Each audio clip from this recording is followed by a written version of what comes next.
Safe exit দরকার আছে, কিন্তু এখনো একবারের জন্য বলেছেন তারেক রহমান কেন আসতেছেন না?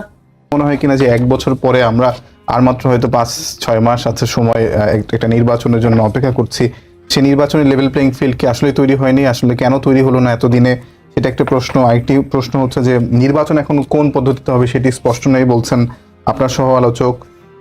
এই দুটি প্রশ্ন যদি আপনি উত্তর দেন আমাকে। প্রথমত হলো যে নির্বাচন কোন পদ্ধতিতে হবে এটা নিয়ে আমি কিন্তু অতটা কনফিউজ না। আমি না এই কারণে জামাত ইসলাম পিয়ার পদ্ধতিতে নির্বাচনটা চেয়েছেন, কিন্তু জামাত ইসলাম বলে নাই কখনো যে পিয়ার পদ্ধতিতে নির্বাচন না হলে তারা নির্বাচন বর্জন করবে। আমি বন্ধু শুনি নাই ওনারা এই কথাটা স্পষ্ট করে বলছেন যে পিয়ার পদ্ধতিতে নির্বাচনের জন্য ওনারা রাজনৈতিক আন্দোলন করবে। এটা তো একটা পলিটিক্যাল পার্টি আন্দোলন হতেই পারে, দাবি হতেই পারে। পিয়ার পদ্ধতিতে যদি আমাকে ব্যক্তিগতভাবে জিজ্ঞাসা করেন, আমি তো পিয়ার পদ্ধতি চাই, আমি নিজে পিয়ার পদ্ধতির পক্ষে। আমার কাছে মনে হয়েছে এটা একটা ভালো পদ্ধতি।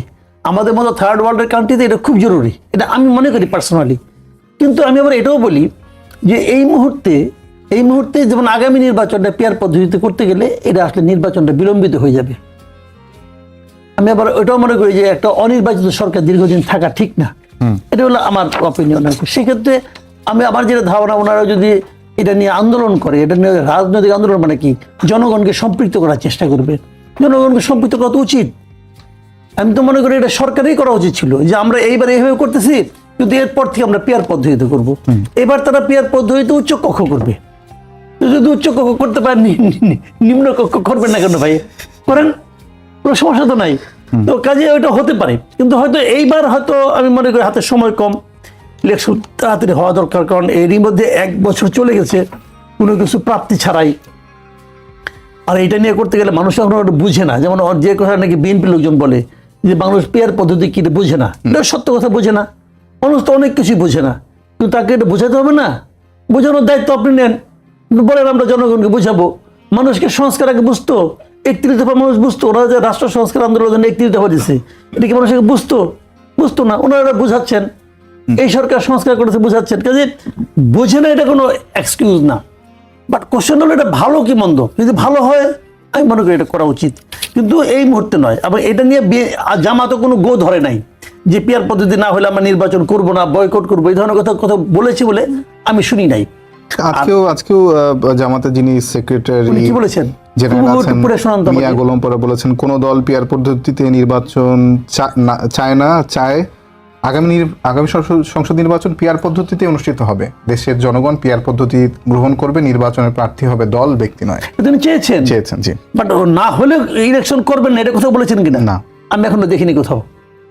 ওটা তো চাবেই, এটা তো ওনাদের বলছি, এটা আমাদের রাজনৈতিক দাবি। এটা ওনারা এই লাইনটাকে হাতে রেখে ওনারা রাজনীতি করতেছেন, এটা হতেই পারে, এটা কোনো সমস্যা নেই। এখন দ্বিতীয় যেটা কথা বললেন যে আপনার লেভেল প্লেইং ফিল্ড জিনিসটা হলো কি, এটা আসলে মানে মনে করার ব্যাপার। আমি যেটা মনে করি, যেমন সন্ত্রাস আছে, নির্বাচন তো মনে করেন আপনার আসলে এটা তো অনেক দিন ধরে হবে না। নির্বাচন ধরেন আপনার মানে 1 মাস হলো নির্বাচনের জন্য মোটামুটি একটা সময়, যে এই সময় প্রচার চলবে। তো এই সময় আপনি পুরো পুলিশ বাহিনীকে এখন যে বলতেছেন আপনারা যে পুলিশ বাহিনী তাদের মনোবল ফিরে আসে না, পুলিশ বাহিনী অ্যাক্টিভ না, এটা বাস্তবতা। পুলিশ অ্যাক্টিভ না। পুলিশকে যে ছোট পোলাপান গালাগালি করে দেখি, মাঝে মাঝে তো ভিডিওতে দেখি, এই পুলিশ বাহিনীকে অ্যাক্টিভ করা কঠিন। এই কারণে আপনাদের কঠিন, মানে এই পুলিশ বাহিনীকে তো অ্যাক্টিভ করার চেষ্টাই করেনি এই গভর্নমেন্ট। পুলিশ বাহিনীর সে মনোবল ফিরিয়ে আনার চেষ্টা কি গভর্নমেন্ট করে নাই? আপনাকে একটা কথা মনে রাখেন আপনি, যে পুলিশ বাহিনী আপনার হাসিনা পুলিশ বাহিনী বলা হোক, আমি মানতে রাজি আছি হাসিনা পুলিশ বাহিনী এটা, কিন্তু আপনি কীভাবে চেঞ্জ করবেন? ধরেন একজন লোকের রক্তের মধ্যে দূষিত রক্ত আছে, মনে করেন ব্লাড ক্যান্সার হয়েছে বা কিছু হয়েছে, আপনি তার সব রক্ত ফেলাই দিতে পারবেন একবারে? সে আসবে না। তো রক্ত একদিক দিয়ে পড়বে, আরেকদিক দিয়ে ঢোকাইতে হবে, কিন্তু এটা তো একটা সময় সাপেক্ষ ব্যাপার। তা আপনি পুলিশ বাহিনীকে চেঞ্জ করেন, আমাদের তো কোনো আপত্তি নাই, চেঞ্জ করেন। এই গত 1 বছরে চেঞ্জ করার প্রক্রিয়া শুরু হয়েছে, হয় নাই তো? তো আপনি কিছু করবেন না, পুলিশ বাহিনী মনোবল ফিরে আনবেন না, তাহলে হাহাকার করবেন, তা তো হয় না ভাই। দেখেন এই সরকারকে তো আমরা অনেক দায়িত্ব দিয়েছিলাম এবং অনেক সমর্থনও দিয়েছিলাম। এমন কোনো বাংলাদেশের দল আছে, আওয়ামী লীগের কথা বাদ দেন, কারণ আওয়ামী লীগ তো পরাজিত শক্তি এই মুহূর্তে, যারা হেরে গেছে তাদের আলাপ বাদ দিচ্ছে আপাতত। তারা ছাড়া, তারা তো আনহ্যাপি হবেই, তারা ছাড়া অন্য কোনো রাজনৈতিক দলকে দেখেছেন এই সরকারের বিরোধিতা করছে পর্যন্ত? করে নাই তো। সবাই নানাভাবে তার মতো করে সাপোর্ট দিচ্ছে। এত সাপোর্ট পাওয়ার পরও এই গভর্নমেন্ট পুলিশ বাহিনী মনোবল ফিরে আনতে পারছে না কেন? তত চেষ্টাই করে নাই। আপনি দেখান, হেলে একটা জিনিস দেখান যে গভর্নমেন্ট এই পদক্ষেপটা নিয়েছে, কিন্তু এই পদক্ষেপটা কাজ করে নাই, তারা কোনো পদক্ষেপই নেয় নাই। তাহলে এই হা হতাশটা আপনি কতদিন চালাবেন? আপনি তো অনন্তকাল চালাতে পারবেন না। কামাল ভাই, আপনার কাছে আমার এই পর্যায়ে সর্বশেষ প্রশ্ন যেটা হচ্ছে যে আজকে যে খবরটা নিয়ে চারিদিকে অনেক ধরনের আলোচনা হচ্ছে যে বিএনপির সঙ্গে আসন সমঝোতা করতে চায় দলগুলো। আপনার কি মনে হয় যে এই মুহূর্তে বিএনপি এতটাই জনপ্রিয় যে তাদের সঙ্গে আসন সমঝোতা করেই আসলে সংসদে যেতে হবে, নাকি মানে সামনের দিনে কি প্রক্রিয়াটা এমনই হবে, নাকি এটা একেবারে আপনার কাছে মনে হয় যে ভিত্তিহীন একটা খবর? দেখেন, এখানে কারা চায়, যে অ্যাক্টিভ দলগুলো আছে এর মধ্যে কোনো সন্দেহ নাই যে জামাত চায় না। আমি মনে করি জামাত চাবে কেন? জামাত তো ক্ষমতায় যেতে চায় না ভাই, সে কেন বিএনপির সঙ্গে কি করবে? কোনদিন শুনছেন আপনি যে প্রথম এবং দ্বিতীয়র মধ্যে কোনো সমঝোতা হয়? সমঝোতা হয় মানে দ্বিতীয়ের সঙ্গে তৃতীয়, অথবা তৃতীয়ের সঙ্গে চতুর্থ। প্রথমের সঙ্গে সমঝোতা হইতে পারে যার যে তৃতীয় সে। আমি ধরে নিচ্ছি এই মুহূর্তে 1 এবং 2 হলো বিএনপি এবং জামাত। আমার বিবেচনায় বিএনপি 1 নম্বর আছে, জামাত 2 নম্বর আছে। তো জামাত কেন বিএনপির সঙ্গে যাবে? জামাত বরং চেষ্টা করবে 3-4 যারা আছে তাদেরকে নিয়ে বিএনপিকে হারিয়ে তার ক্ষমতায় যেতে চাইবে। জামাত পলিটিক্স করে কেন বলেন তো আপনি? কি কারণে পলিটিক্স করে? জামাত প্রত্যেকটা পলিটিক্যাল পার্টিতে পলিটিক্স করে এই কারণে তারা ক্ষমতায় যেতে চায়। মানুষকে বুঝায় যে ভাই আমি তোমার জন্য বেস্ট লোক, আমাকে ভোট দাও, আমি ক্ষমতায় যেয়ে তোমার চেহারা চেঞ্জ করে দেবো। এটা হচ্ছে মূল লক্ষ্য তো এটাই। তো সেই লক্ষ্যে সে জামাত বিএনপির সঙ্গে কেন যাবে? কারণ বিএনপির সঙ্গে যদি সে যায় তাহলে তো বিরোধী দলকে, বরঞ্চ আপনি বলতে পারেন যে এনসিপি একটা চেষ্টা করতে পারে, অথবা অন্য যারা ছোট পার্টি আছে, এবি পার্টি, অমুক পার্টি, তমুক, এরা একটা চেষ্টা করতে পারে বিএনপির সঙ্গে। আমি করে যদি 2-1টা আসন পাই, যে জিনিসটা আমরা গতবার নির্বাচনের সময় দেখছিলাম, আওয়ামী লীগের সঙ্গে ইব্রাহিম সাহেব গিয়েছিলেন ওনার দল নিয়ে, যে যদি আমি একা এত বছর রাজনীতি করলাম কিছু পাইলাম না, এখন সংসদে 2-3টা কথা বলতে চাই, তো এরকম হতে পারে। কিন্তু সেটা এনসিপি করতে পারে, কারণ এনসিপি জন্য মানে আসলে কোনো একটা জোটে যাওয়ার ছাড়া ওদের উপায়ও নাই খুব বেশি একটা, কারণ একা একা তারা তো কিছু করতে পারবে না ভাইয়া। জি, প্রশ্ন যেটি আসলে সন্দেহের চোখে দেখছেন জামায়াত ইসলামের নেতারা এবং এনসিপি নেতারাও সেটি সন্দেহের চোখেই দেখছেন, যে কারণে আজকে বলেছেন যে লন্ডনের সরকার বেছে দিয়ে এসেছেন প্রধান উপদেষ্টা, এমনটি মন্তব্য করেছেন হাসনাত আব্দুল্লাহ। আবার উপর থেকে নাসির পাটোয়ারি মন্তব্য করেছেন প্রধান উপদেষ্টা লন্ডনে গিয়ে সেজদার মাধ্যমে নির্বাচনের রহি পেয়েছেন। এইসব মন্তব্য বিষয়ে আপনার প্রসঙ্গ মানে আপনার কি মতামত, এবং জামায়াতের যে আশঙ্কা সেটিকে আপনি কতটুকু মূল্যায়ন, কিভাবে মূল্যায়ন করেন? দেখেন, আমি প্রথমে ওনাদের কথাটা বলি। এই ঘটনাটা ডক্টর ইউনূস কবে করেছেন? জুনের 13 তারিখে। জি, এরপর 2 মাসের বেশি পার হয়ে গেছে, 2 মাস 2 দিন পার হয়ে গেছে। তখন বললেন না কেন? কারা জামায়াত না এনসিপি? জি, তখন বলে নাই, এখন বলতেছে কেন? এবং এখন এত তীব্রভাবে বলতেছে কেন? দেখেন, এগুলো আসলে কোনো কিছু না, আসলে হলো রাজনীতি, নিজস্ব হিসাব নিকাশ। এতদিন এনসিপি ছিলেন ডক্টর ইউনূসের মানে আপনার দল। ডক্টর ইউনূস তো এনসিপিকে নিয়ে কেন্দ্র করে কিছু একটা চিন্তা করছিলেন। এখানে কিন্তু রাজনীতি অনেকেরই আছে, এনসিপিরও আছে, বিএনপিরও আছে, ডক্টর ইউনূসেরও আছে। যে মিটিংটা হয়েছিল তারেক রহমানের সঙ্গে, এই মিটিংটা কে চেয়েছে করতে? তারেক রহমান নাকি ডক্টর ইউনূস? ডক্টর ইউনূস চেয়েছে, সরকার চেয়েছে, তারেক রহমান রাজি হয়েছে। এই জায়গাটাতে আমি আনহ্যাপি, আমি পার্সোনালি আনহ্যাপি যে উনি তো আমার সরকার প্রধান। সরকার প্রধান কিন্তু আমি মনে করি আমার লোক, আমার স্বার্থ উনি দেখবেন। উনি সরকার প্রধান হয়ে বিদেশে যে একটা পলিটিক্যাল পার্টির লিডারের সঙ্গে মিটিং করার জন্য আগ্রহ প্রকাশ করাটা, এটা আমার কাছে শোভন মনে হয় নাই। উনি যদি বলতেন যে তারেক রহমানকে বলতেন যে আপনি আসেন, আপনার সঙ্গে মিটিং করি, দেশে আসেন আপনি, তাহলে সেটা আমার কাছে শোভন মনে হতো। তারেক রহমান যে দেশে আসতেছেন আজকে 1 বছর উপরে হয়ে গেল, এটা আমার কাছে শোভন মনে হয় না। উনি তো আমাদের লিডার কেন দেশে আসেন না? উনি যদি বলেন যে আমি নিরাপত্তা বোধ করি না, সেটা আপনি বলেন। বিএনপির কোন স্তরের কোন একজন নেতা এ পর্যন্ত কখনো একবারের জন্য বলেছেন তারেক রহমান কেন আসতেছেন না? কেউ বলেছেন? কেন বলেন নাই কেন? আমার জানার আগ্রহ হতে পারে না, এরকম আমার মনে প্রশ্ন থাকতে পারে না? নামে মামলা আছে, অনেকে বলেন যে অনেকে আলাদা বাদ দেন, অনেক কথা আমি শুনবো কেন? অনেকে তো অনেক কথাই কয়, বিএনপি নেতারাই বলেন আর কি। অনেকে তো আরো অনেক কথা কয় যেগুলো উচ্চারণ পর্যন্ত করা যাবে না। আমি করবো এগুলো? করবো না তো। ওনার দল কি ব্যাখ্যা দিচ্ছে? ওনার দল এইভাবে কোনো ব্যাখ্যা দেওয়ার প্রয়োজনীয়তা মনে করে না। কেন মনে করে না? ওনার দলকে সে মানুষকে মানুষ মনে করে না? আপনি আমাকে বুঝান না ভাই, কেন মনে করে না?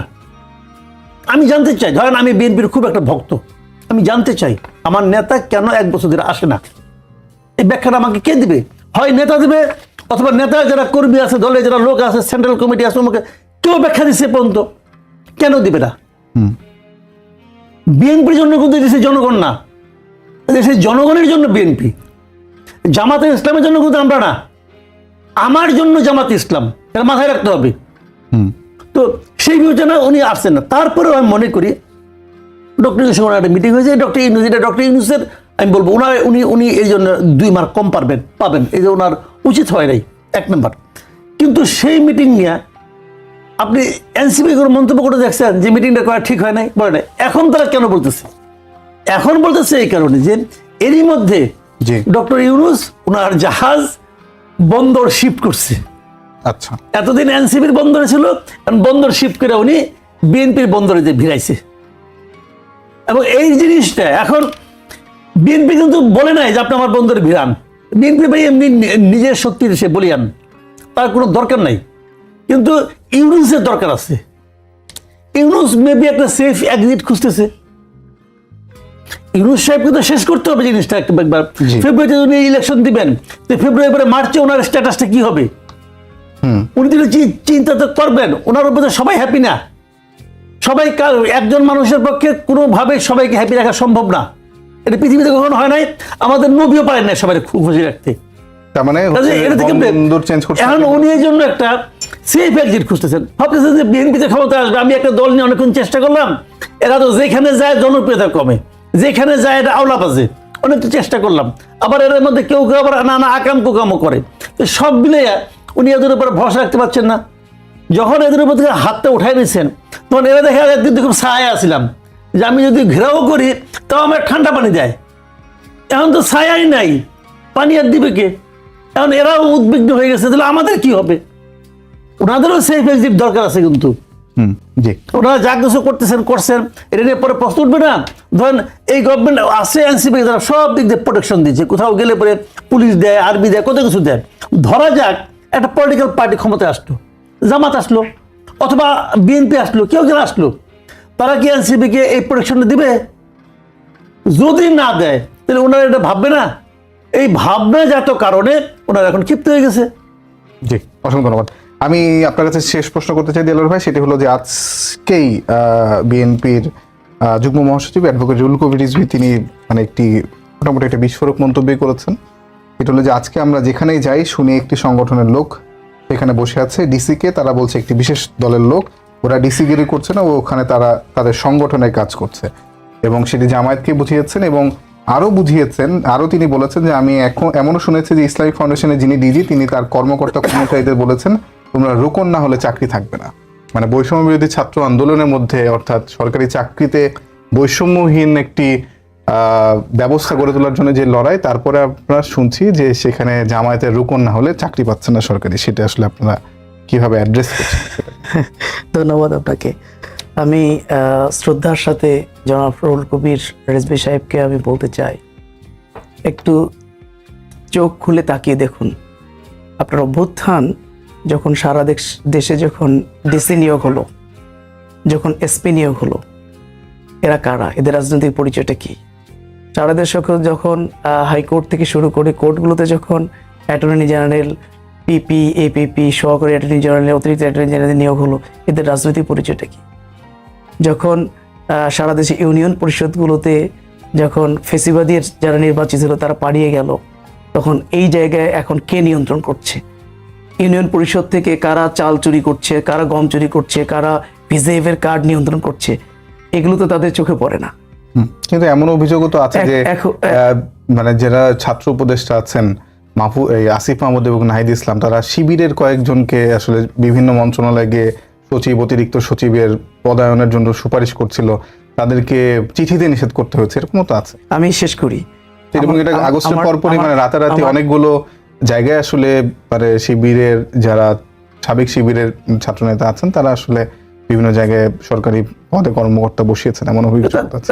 এটা খুঁজে বের করুক, তার তালিকা করুক। দলীয় ভিত্তিতে এগুলো নিয়োগ পাবে কেন, এটা তালিকা বের করুক, খুঁজে বের করুক, নাম তালিকা দিক যে এই জায়গায় শিবিরের ভাইরা বা শিবিরের ছেলেগুলো এই জায়গায় সুপারিশ নিয়ে তারা এসেছে, এটা তালিকা বের করুক। আমি যেটা বলতে চাই, আমার ঠাকুরগাঁ, আমি যে হোম ইউনিয়ন, একটা ইউনিয়নের কথা যদি বলি, আমার ইউনিয়নে 3টে মাদ্রাসা আছে, বড় বড় মাদ্রাসা। সেই 3টা মাদ্রাসার প্রিন্সিপালকে যখন ফোন করে বলা হয় যে এখানে সভাপতি বিএনপিকে নিতে হবে, বিএনপির অমুককে নিতে হবে, যদি না নেন তাহলে মাদ্রাসায় আসবেন না, হাত ভেঙে দেওয়া হবে, পা ভেঙে দেওয়া হবে। একটা পর্যায়ে জোরপূর্বক বলা যায় যে হুমকি দুমকি দিয়ে বাধ্য করিয়েছেন তাকে সভাপতি বানানোর জন্য, তালিকা পাঠানোর জন্য। স্কুলও আছে প্রায় 60টা, প্রত্যেকটা স্কুলে তারা তাদের দলীয় নেতাকর্মীদেরকে, ওই প্রতিষ্ঠানের প্রধানকে বাধ্যতামূলকভাবে হুমকি দুমকি তাদেরকে সেখানে বসাচ্ছেন। তো সর্বত্রই তো তারাই নিয়ন্ত্রণ করছেন। মামলা বাণিজ্য কারা করছে? প্রশাসনের সাথে। থানাগুলোতে, থানায় তালিকা দিচ্ছে কারা? গোপন একটা তালিকা দিচ্ছে। আমার পছন্দ হলো না, আমার সাথে ব্যক্তিগত সম্পর্ক খারাপ, পারিবারিক সম্পর্ক খারাপ, তাকে একটা দলের ট্যাগ দিয়ে তার নাম আমরা ঢুকিয়ে দিচ্ছি থানার লিস্টের মধ্যে, তাকে গ্রেপ্তার করে নিয়ে এসে আবার থানার মধ্যেই এখানে হচ্ছে, টাকার ভাগাভাগি হচ্ছে, যে 3 লাখ টাকা, ঠিক আছে। এই যে এই কাজগুলো কারা করছেন সারা দেশের? এটা তো মিডিয়ার মাধ্যমে দেশের মানুষ তো একেবারে স্পষ্ট করেই। তাহলে কারা প্রশাসন নিয়ন্ত্রণ করছে, কারা দেশ মানে রাষ্ট্র ক্ষমতায় যাওয়ার আগেই জোরপূর্বক তারা মানে রাষ্ট্রের বিভিন্ন সেক্টরগুলোতে তারা ভূমিকা রাখছে। কিন্তু রোকন না হলে যে পদ পাবে না বা সরকারি চাকরি পাবে না, এমন এটা তো সম্পূর্ণ মিথ্যা বানোয়াট। এটা তার মন গড়া কথা, এটা তার মন গড়া কথা। এটার কোনো প্রমাণ তার কাছে আছে বলে আমার মনে হয় না, এটা হওয়ার প্রশ্নই ওঠে না। শিক্ষা মন্ত্রণালয়ের নানা পদায়ন নিয়ে অনেক ধরনের প্রশ্ন আছে। না, বললাম এটা তো সম্পূর্ণ ভিত্তিহীন এবং মিথ্যা কথা। এটা মানে ওই যে যখন কোনো কিছু ইস্যু যখন পায় না জামাতের ব্যাপারে, তখন তারা এরকম কিছু মিথ্যা বানোয়াট কিছু ইস্যু তৈরি করে তারা জামাতের উপর ব্লেম দেওয়ার চেষ্টা করে। এটা একটু ব্লেম গেম বলা যায়, এর বাইরে আমি কিছুই মনে করি না। আপনাদের দুজনকে অসংখ্য ধন্যবাদ।